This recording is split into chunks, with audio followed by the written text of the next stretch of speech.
My parents had overlooked my birthday for 5 consecutive years, yet they presented my younger sister, Audrey, with a gleaming new Cadillac XT5. I completely severed ties, and their resulting anxiety escalated into persistent, intrusive behavior. The name is Elara Sterling, and I'm 32. Audrey is 29. Our parents, Robert and Elizabeth Sterling, are what you'd call well-situated. Dad owns 3 highly successful auto service centers in our moderate-sized Connecticut town, Stamford, while Mom runs a successful chiropractic practice. They are not billionaires, but financial constraints were never a concern. Audrey was always the darling of every crowd growing up. She was prettier, more outgoing, excelled in sports, and coasted through her studies. I was the reserved, cerebral one who preferred the company of books to people. A classic middle-class family dynamic, right? I genuinely believed this would shift as we matured. Spoiler alert, it did not. The pattern of neglect began when I turned 28 on May 12, 2019. I had been living in Boston for almost 4 years, working as a software architect for a nonprofit health system. I expected little, but a simple phone call or card from them was the baseline. My birthday came and went. Silence. Not even a brief text.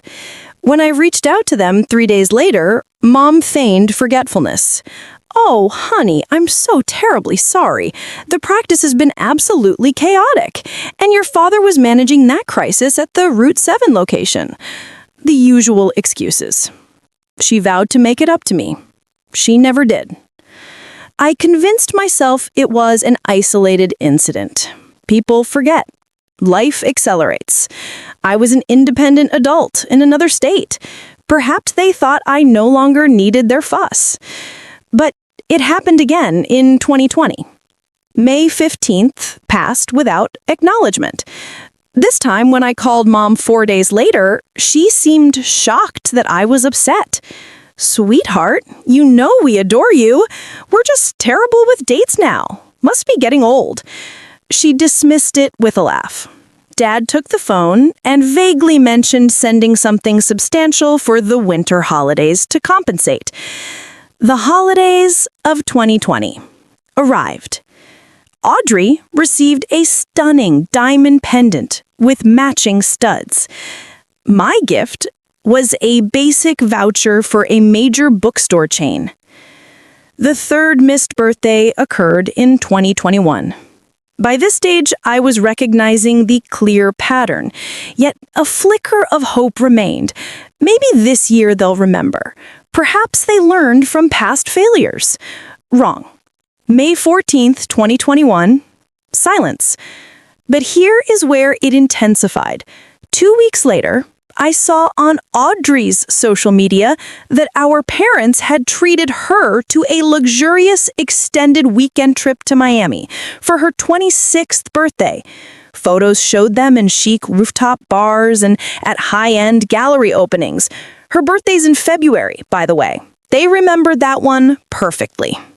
When I confronted Mom, she became defensive. "Audrey needed a boost after her split with Dexter. We thought the trip would lift her spirits. You're doing so brilliantly in Boston, honey. You don't need us doting on you constantly." That rationale stung deeper than I cared to admit. 2022 and 2023 were exact replicas, forgotten birthdays, weak justifications, while Audrey's celebrations grew more elaborate. They hosted a catered surprise party for her 27th, attended by roughly 55 guests. For her 28th birthday, they booked the ballroom at the town's most exclusive hotel. During this era, my professional life was soaring. I had secured 2 major promotions, was earning an excellent salary, had bought my own condo, and felt fulfilled in Boston. But the birthday issue persistently gnawed at me. Every year, I rationalized that I didn't care, that I was beyond needing my parents' approval, yet deep down, it was a searing wound. The most painful element was Audrey's complete oblivion to the disparity. She would call me post-celebration, effusively praising Mom and Dad and declaring how lucky we were to have such caring parents. I'd listen and offer non-committal murmurs, but internally I was shouting. Then came the definitive moment, my 31st birthday, this past May. By this point, I had completely abandoned expectation. I planned a relaxing night, ordering gourmet Thai food, opening a vintage California Merlot, and watching a new documentary. I wasn't even disappointed when my phone stayed silent. I was over it. But the next day, my friend Vivian, who is connected to Audrey online, sent me a screenshot that froze my blood. Audrey's Instagram story displayed a photo of our parents presenting her with the keys to a brand new Cadillac XT5. The caption read, "An unexpected early gift from the world's best parents. They insisted I needed to be safer on the Massachusetts Turnpike. So blessed. Hashtag best parents, hashtag new wheels, hashtag safe riding." Audrey's birthday is in February. This post was dated May 17th, the day after my completely ignored 31st birthday. I sat in my apartment for almost 30 minutes fixated on that image. The Cadillac XT5 starts at approximately $46,000. These individuals couldn't be bothered to mail a $4 greeting card for me, yet they dropped $46,000 on a luxury vehicle for Audrey, all in the name of safety. That evening, I made a pivotal, life-altering decision. I didn't engage in shouting matches. I didn't compose enraged messages. I didn't confront Audrey. Instead, I methodically blocked them all from every single platform, social media, phone numbers, and email accounts. I blocked Audrey as well. I unfriended shared family acquaintances who might act as intermediaries.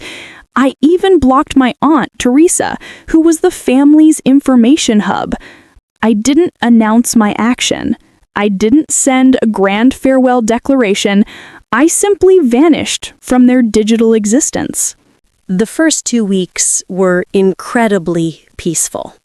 I felt a unique sense of liberation, as if a decades-long weight had lifted. I immersed myself in my work, spent time with friends, and began taking an evening woodworking class. Life moved forward. About 3 weeks later, my colleague, Adam, mentioned that someone had called the office asking for me, a woman named Elizabeth Sterling. She sounded frantic, claiming a family crisis, but hung up when he offered to take a message. Mom had somehow located my work number and was targeting my workplace. That's when I understood they knew I had blocked them. According to Adam, the calls increased over the next week. Mom called first, followed by Dad, and eventually Audrey. They started phoning several times a day. Adam mentioned that the woman identifying as my sister seemed to be weeping during one call. I instructed Adam and our front desk staff to inform any callers that I was not available and could not receive personal calls during business hours, a standard policy at the organization. But they didn't cease. About 5 weeks into my silence, my friend Vivian began receiving texts from Audrey. She shared the screenshots, and they were revealing. Audrey: "Hi Vivian, I hear you know my sister Elara.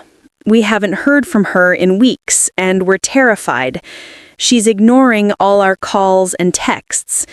Do you know if she's all right?" Vivian: "I saw her just last weekend. She looked perfectly fine to me." Audrey: "That is such a relief. We feared something dreadful had happened. Can you please persuade her to call home? Mom is beside herself with worry." Vivian: "I can suggest it, but Elara is an adult. If she's not calling, there might be a reason." Audrey: "I have no idea what we could have done wrong. We've always been such a close family." I nearly burst out laughing reading that last line. The messages to Vivian continued for several weeks. Audrey painting our parents as heartbroken, severely stressed, and incapable of sleeping or eating since they had no idea what had become of their precious daughter. She mentioned Dad was considering hiring a private investigator to confirm I was safe. The shift in narrative was almost creative, but the true manipulation came later. 2.5 months later, Vivian emailed me a rambling voice note Audrey had sent her. I'm summarizing, but it was essentially a 15-minute tearful monologue about how the family was disintegrating without me, how Mom was perpetually distraught, Dad was consuming more than his typical single glass of wine. Likely an exaggeration. Dad is a very moderate drinker. They couldn't grasp what they had done to warrant this treatment. The peak of the manipulation was the conclusion. We know Elara's birthday is next year, and Mom is already organizing something spectacular to make up for things. We just need her to come home so we can be whole again. 5 years. 5 entirely overlooked birthdays, and suddenly it was framed as if they had simply missed them. But it got worse. Around the same time, I learned they were targeting other contacts. Olivia, my college roommate, contacted me, amused by a message she got from my mother. Mom sent a lengthy note asking if she'd heard from me, expressing concern about my mental resilience and well-being, and wondering if I was having a crisis.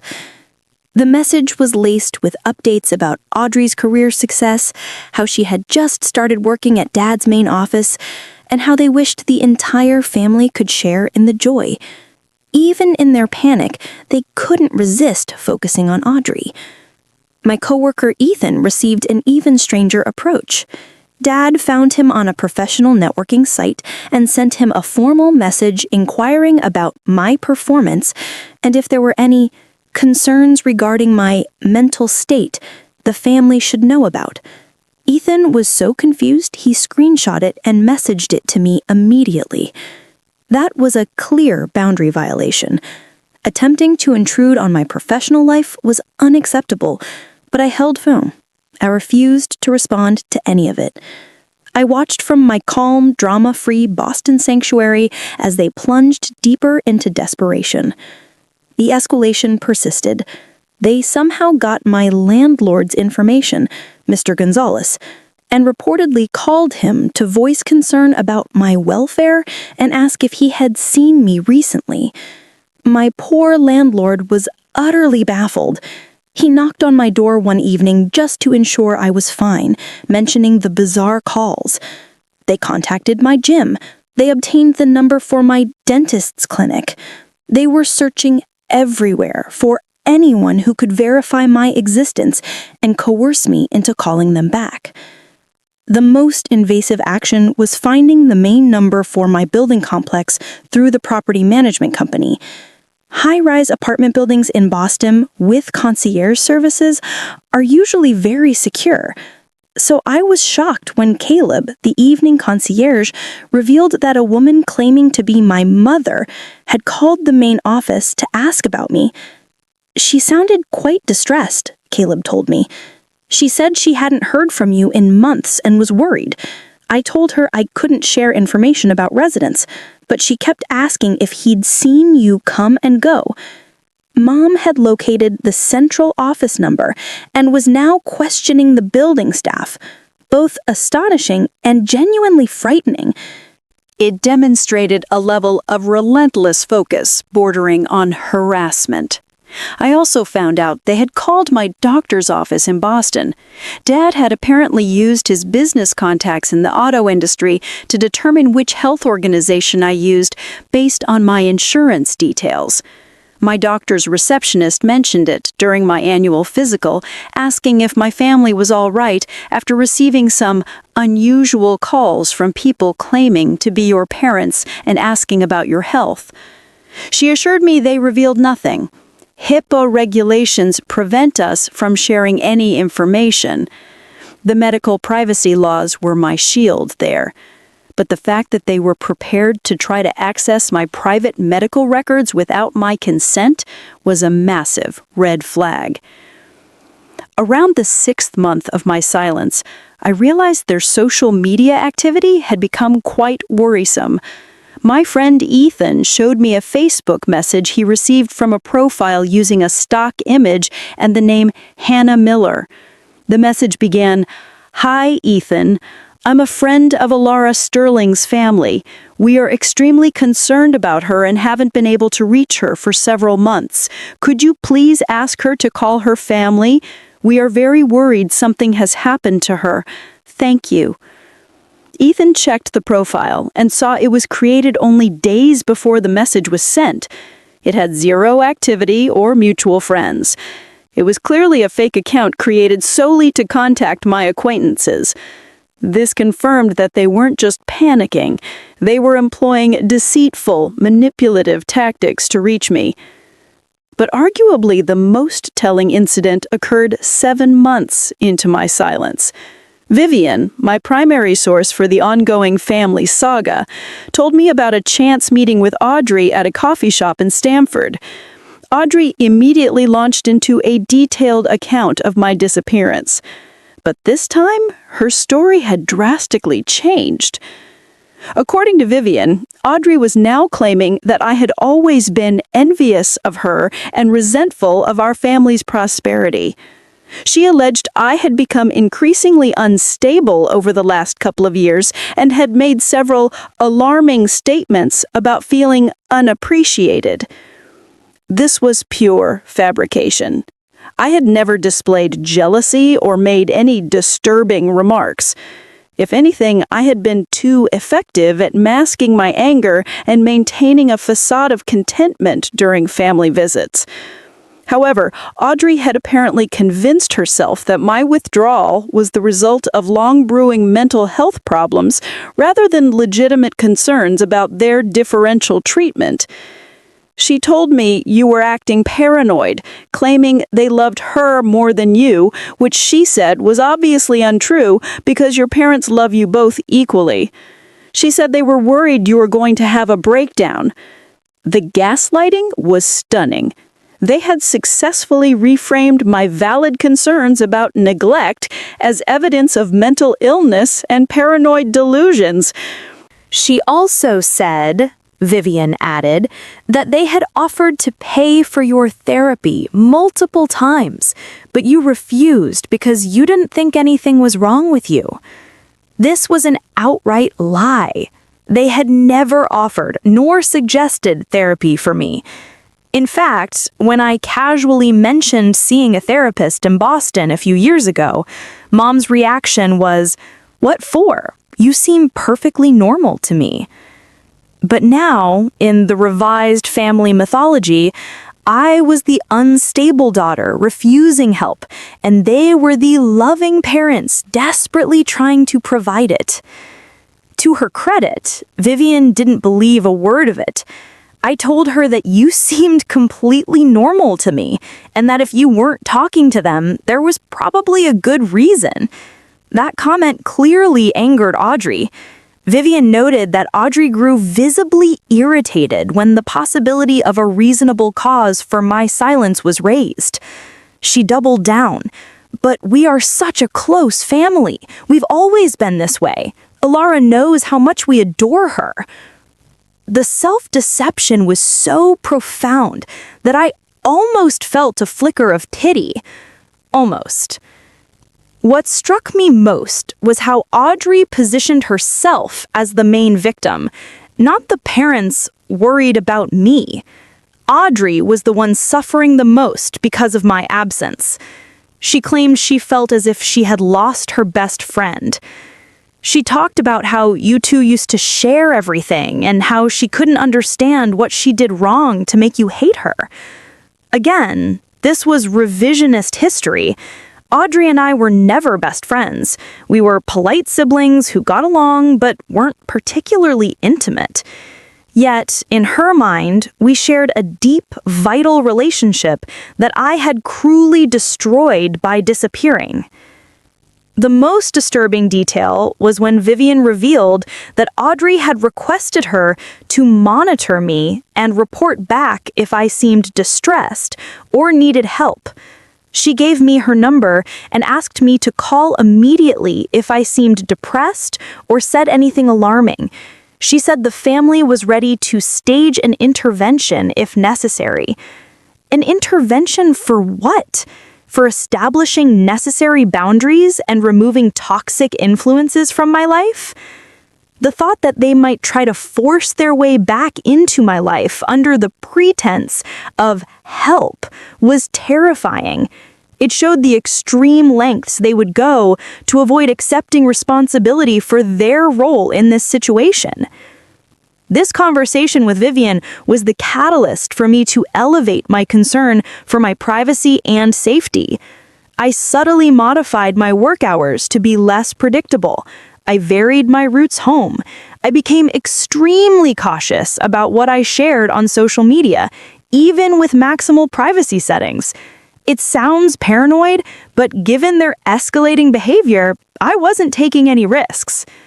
The strangest part was observing how this affected Audrey through the social media updates my friends occasionally sent. Her online profile shifted from frequent posts about her perfect life to increasingly melancholy messages about family, unconditional love, and missing someone important. She shared a vintage photo of us from the winter holidays of 2018 with the caption, "Family is everything," and said she was sending love to anyone going through a hard time. People in the comments asked if everything was all right, to which she gave vague replies about being in a tough spot and hoping for a quick resolution. The most manipulative post showed her with our parents at a fine dining restaurant. All three looked distinctly somber, with the caption, "Dinner with Mom and Dad. Some seats feel truly empty tonight. Love you guys. Family isn't the same when someone is missing. Hashtag family first. Love you. Missing you." She had clearly tagged me, but because I had blocked her, I only saw it via Vivian's screenshot. Around this time, I started seeing other patterns that revealed the depth of the favoritism. While backing up old files on my laptop, I looked at photos from years of family events. Viewing them with this new clarity was like seeing our family dynamics in high definition for the first time.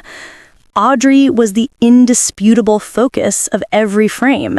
Birthday parties where she was surrounded by relatives, while I stood awkwardly to the side.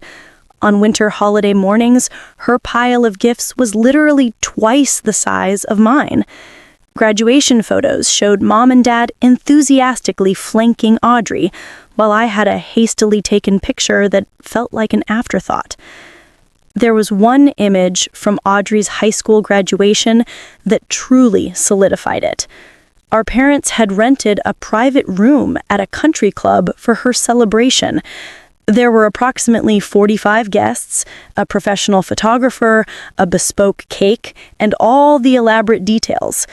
When I graduated from high school 3 years earlier, we went to a nearby Italian chain restaurant with just my immediate family. I had convinced myself at the time that it was because Audrey was more sociable and had a larger circle of friends.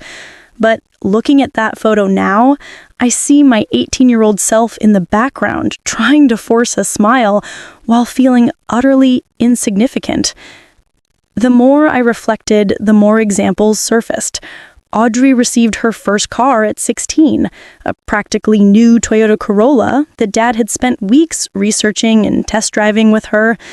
When I turned 16, I received Dad's aging pickup truck, which was temperamental and smelled perpetually of motor oil. "It will teach you valuable responsibility," he said. "Audrey's car needs to be more reliable for her extracurriculars." Audrey's activities included the drama club and student council. My after-school job was working part-time at a local library to save for college, but somehow she was the one who required reliable transport. College was another stark difference. Audrey attended Georgetown University and earned a degree in communications. Our parents fully covered her tuition, accommodation, and living expenses. They visited regularly, treated her and her friends to expensive dinners, and ensured she was entirely comfortable. I attended a less prestigious state university on a substantial academic scholarship and worked 25 hours a week in the campus computing lab to cover my costs. When I called home stressed about finances or a challenging course, Mom's response was always some variation of, "You're so remarkably independent, honey. We know you can manage anything." I concluded independence was their euphemism for neglect. The career support was equally revealing. When Audrey graduated and was unsure what to do with her communications degree, our parents supported her for a year of self-discovery, which mostly involved travel and part-time work at a trendy cafe. When she finally decided she wanted to go into business, Dad immediately created a role for her in one of his shops to gain experience, despite her having no relevant background in business or automotive repair. When I graduated with a computer science degree and moved to Boston for my first job, the response was a bland, "That's nice, dear." No offer to assist with moving expenses, no excitement about my career potential, no interest in visiting my new city. Just a generic, "We're proud of you," that felt straight out of a greeting card.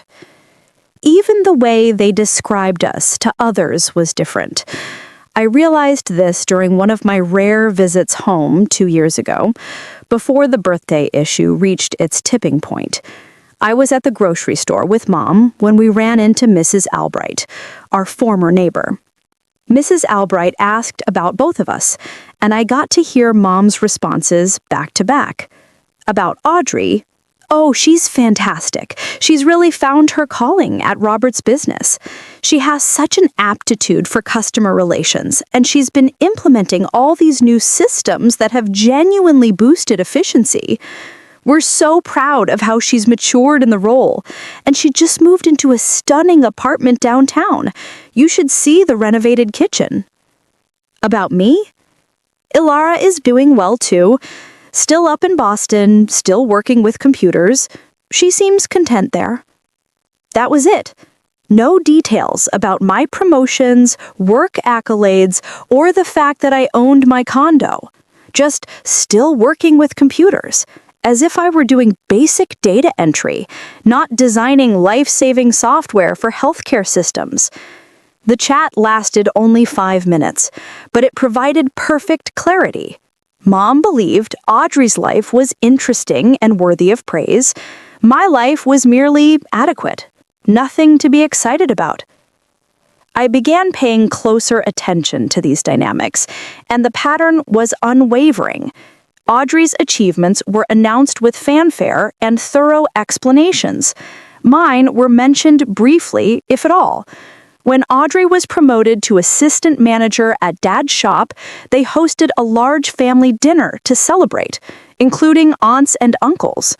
When I was promoted to senior developer, which came with a significant raise and expanded responsibilities, Mom texted me, "Congrats, honey. Dad says to tell you he's proud." The texting became another source of frustration. Audrey received long, detailed phone conversations from Mom multiple times a week. When I tried to initiate a discussion, I received curt, one-line replies. Just finished a huge project at work. The client was really pleased with our solution. That's great, honey. Glad work is going well. Audrey's equivalent conversation would have been a 40-minute phone call with deep dives into the client, the project scope, her feelings about the outcome, what her team thought, how she planned to celebrate, and what she ate for lunch. I attempted to bring it up with Audrey once during an infrequent call, about 7 months before my 31st birthday, when the resentment was boiling over. "Do you ever notice how differently Mom and Dad treat us?" I asked, attempting a light, non-confrontational tone. Audrey was genuinely bewildered. "What do you mean? I don't know. Just, they seem more invested in your life than mine, more involved." "Ella, that's not true. They love us both equally. If anything, I think they worry about me more because I'm less independent than you are. You've always been the strong one, the one who doesn't need as much support." There it was again. Independence as an excuse for neglect. But don't you think they could show interest without me needing support? Like, they could ask about my work or my life in Boston just because they care, not because I need help? Audrey paused for a moment, then responded, "I think you might be overthinking this. Mom and Dad aren't perfect, but they're good parents. Maybe they just express love differently."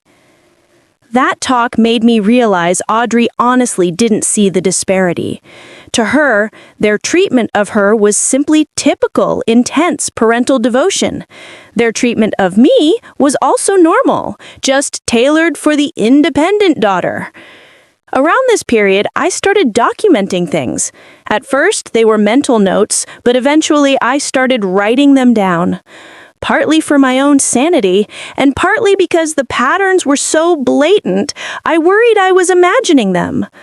The holidays of 2021 were a perfect case study. Audrey received a professional spa package, an exquisite jewelry cabinet, 3 new designer outfits, and a weekend getaway voucher to Newport, Rhode Island. The total value had to be well over $1,500.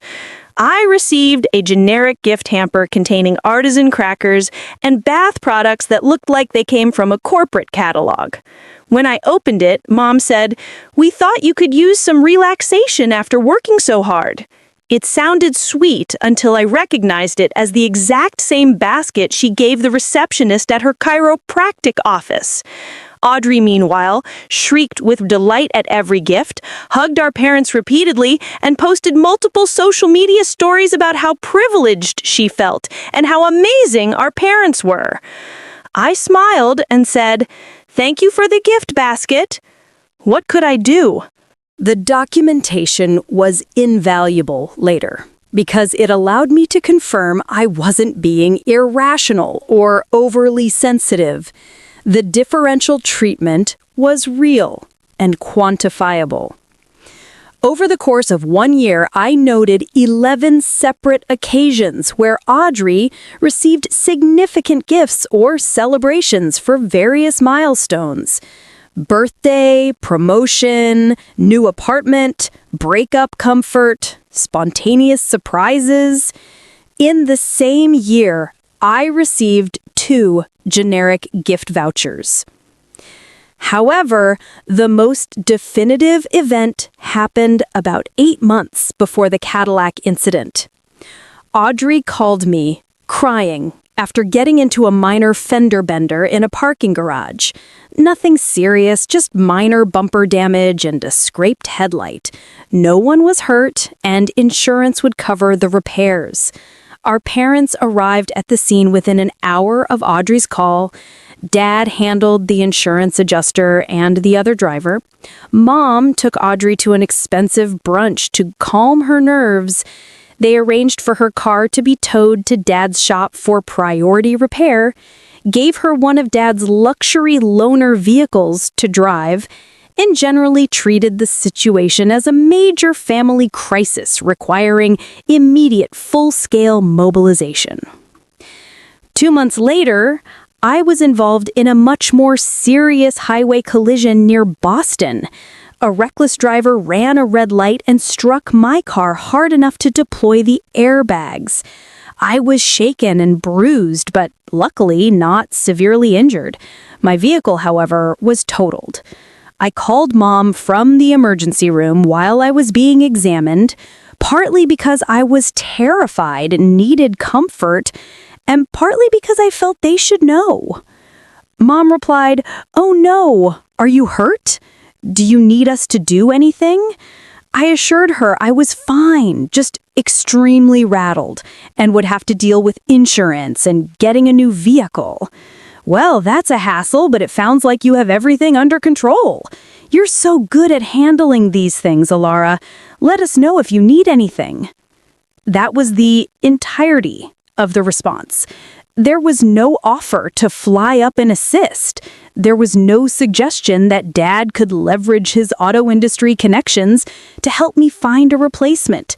There were no follow-up calls to check on my emotional state. Nothing. Audrey received a family emergency response team for a parking lot scrape. I received a 5-minute call and a non-committal "let us know" for a highway collision that could have been fatal. The contrast was so extreme, it was nearly comical. That episode was undeniably the beginning of the end for me emotionally. I started subtly withdrawing from family communication, returning calls slower, and keeping conversations brief. I was protecting myself, though I didn't fully realize it then. Which brings me to another pattern I observed. They never questioned why I was becoming distant. If Audrey had started acting remote and abrupt, they would have instantly demanded to know what was wrong, what they could do to fix it, and if she needed professional help. When I started doing it, they seemed almost relieved. One less thing to worry about, I suppose. But here is what truly solidified my decision. Nowhere in their posts, calls, or desperate attempts to reach me did anyone ever admit what they had done wrong. They never said, "We are profoundly sorry we forgot your birthday 5 years in a row." They never acknowledged the massive imbalance in attention and gifts between Audrey and me. It was all focused on how much they missed me, how scared they were, and how the family was incomplete without me. But there was no explanation for why I disappeared in the first place. After nearly 4 months, their tactics changed. Instead of calling my friends, they tried to reach me directly using methods they assumed I couldn't block.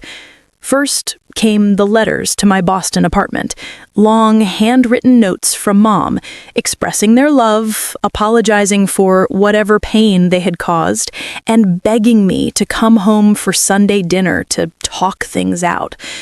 The letters were textbook examples of non-apology apologies. "I'm sorry if you felt neglected. We never intended for you to feel less important than Audrey. If we made mistakes, we want to fix them." Then came the packages. Care packages filled with my favorite childhood treats, books they thought I'd enjoy, and small trinkets. Every delivery included a note imploring me to call. The gifts were insulting. After 5 years of forgetting my existence on my birthday, suddenly they knew my preferences. Dad took a different, more formal approach. He sent a typed, professional-sounding letter acknowledging communication challenges in our family and admitting they may have unintentionally favored Audrey. He suggested we meet with a family therapist to work through the issues like mature adults. It was arguably the most grown-up response, but it was too little, too late. And he still couldn't genuinely accept the severity of their actions. Unintentionally favoring Audrey? There was nothing unintentional about spending $46,000 on a car for her while completely ignoring my existence. The true turning point arrived 6 months into my silence. Vivian informed me that Audrey was seeing a therapist, allegedly because she was so distraught by my disappearance and couldn't figure out what she had done wrong. According to Vivian, Audrey was telling people she had always looked up to me, that I was her role model and best friend, and losing me was like losing a piece of herself. Again, pure fantasy. We were never that close. I was her boring older sister who worked in tech far away. But now, in the narrative she was weaving for her therapist and everyone else, I was the most important figure in her life, and my absence was causing her significant psychological distress. The manipulation was breathtaking. Around the same time, I heard through mutual contacts that my parents were openly telling people I was experiencing a mental health crisis. That's why I vanished. They were presenting themselves as the concerned, loving parents of a daughter who had inexplicably gone off the deep end. This narrative served two purposes. It made them look compassionate, and it positioned my behavior as irrational, entirely unrelated to anything they had actually done. I began to comprehend the depth of their self-delusion. They truly saw themselves as good parents who treated their children equally. My disappearance was not a consequence of their actions. It was a random tragedy that had struck their perfect family. But the most bizarre, or perhaps best, example was yet to come. 8 months after I blocked them, Vivian forwarded me something that made me laugh out loud. Audrey had created a public Facebook event invitation that read, "Elara's 32nd birthday celebration, sending our love." The event was scheduled for May 15th, my upcoming birthday. The description continued. "Even though our precious Elara cannot be with us this year, we are going to celebrate her anyway. We'll be gathering at Mom and Dad's house to share fond memories, look at photos, and send love to someone very special whom we miss every single day. Elara, if you somehow see this, please know you are loved, missed, and always welcome home." She had invited about 60 people, including distant relatives, family friends, and even some of my former high school classmates I barely knew. Dozens of comments poured in, offering sympathy to the family and hoping I would come to my senses and stop hurting my lovely family. It was phenomenal. They were literally having a birthday party for me without me, the very person whose birthdays they had neglected for 5 years, and using it as a public relations stunt to cast themselves as the victims of my callous abandonment. But here is what made it truly exceptional. The event page showed that some of my current Boston friends had been invited. Vivian, Olivia, Ethan, and even Adam from work. Audrey had clearly performed meticulous social media monitoring to locate people in my current life. That's when I understood they weren't just panicking. They were going nuclear. The event didn't actually happen. I believe someone, perhaps Aunt Teresa, pointed out how unhinged it looked, and Audrey quietly deleted it about a week before my birthday. But not before I screenshotted the entire thing for posterity. My actual 32nd birthday passed peacefully. I celebrated with friends in Boston, enjoyed a wonderful dinner, and had a great time without any drama, missed calls, or disappointment. It was the best birthday I'd had in years. However, my parents reportedly spent the entire day calling every hospital in Boston, convinced I had been in an accident. Vivian, who learned this from Audrey, said they were persuaded that the only reason I wouldn't show up for their manufactured birthday event was if I was physically incapacitated. The delusion was now total. We've now reached the 1-year mark, 12 months since I blocked them all and vanished from their lives. Honestly, it has been the most tranquil year since I left home. My mental well-being has significantly improved. I had no idea how much emotional energy I was dedicating to simmering resentment and hurt until I stopped having to engage with the source of those feelings. My friendships have deepened. My work performance has been excellent. I've started dating someone wonderful. Life is genuinely good. However, the family drama continues, and I hear about it through my network. Audrey seems to have become more unstable in recent months. She has either quit or been fired from her role at Dad's business. Stories vary. She moved back in with our parents. Vivian says she has gained weight and appears unkempt. Her social media posts are sporadic and sometimes incoherent. She has also started reaching out to my friends in increasingly desperate ways. About 3 months ago, she sent Olivia a 5-page handwritten letter about our childhood, pleading with her to tell her what she did wrong and provide my contact information. The letter was unsettling, rambling about shared moments I don't even recall the same way, portraying our relationship as much tighter and more profound than it ever was, and including some bizarre claims about how she couldn't live without her big sister. Olivia was so unnerved that she asked me if she should call for a wellness check on Audrey. My parents appear to have aged significantly this year.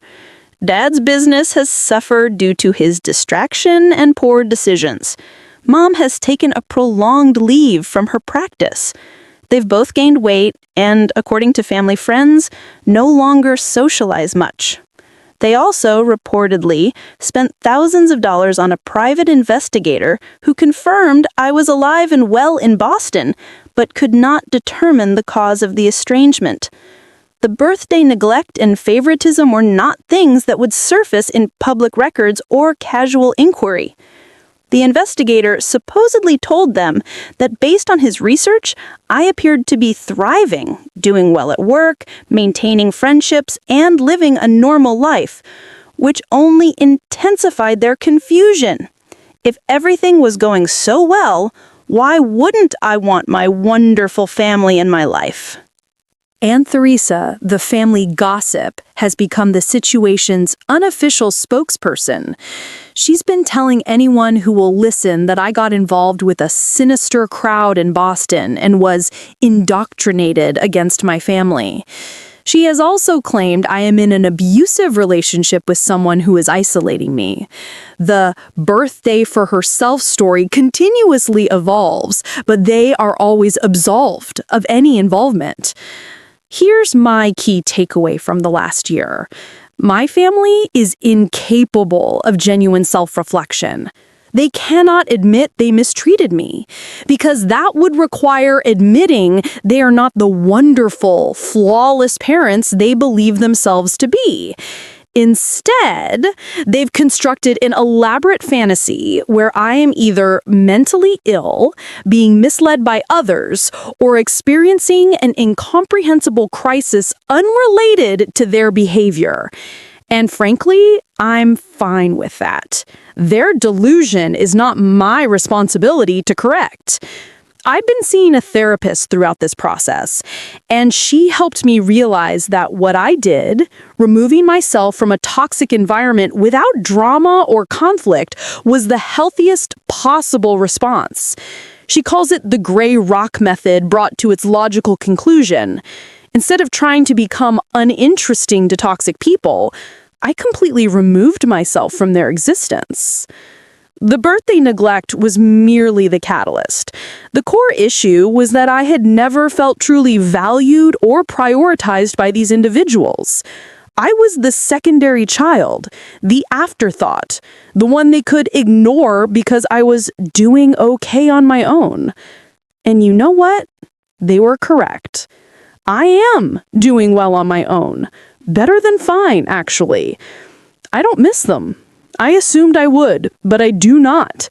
I don't miss the anxiety of wondering if they will remember important dates. I don't miss competing with Audrey for crumbs of attention. I don't miss the constant, low-grade pain of feeling unimportant. What I gained from cutting them off is infinitely more valuable than what I lost. I found peace. I gained self-respect. I recovered the energy I was wasting on bitterness and broken emotions. I achieved clarity about what I truly want from relationships. And I realized something else.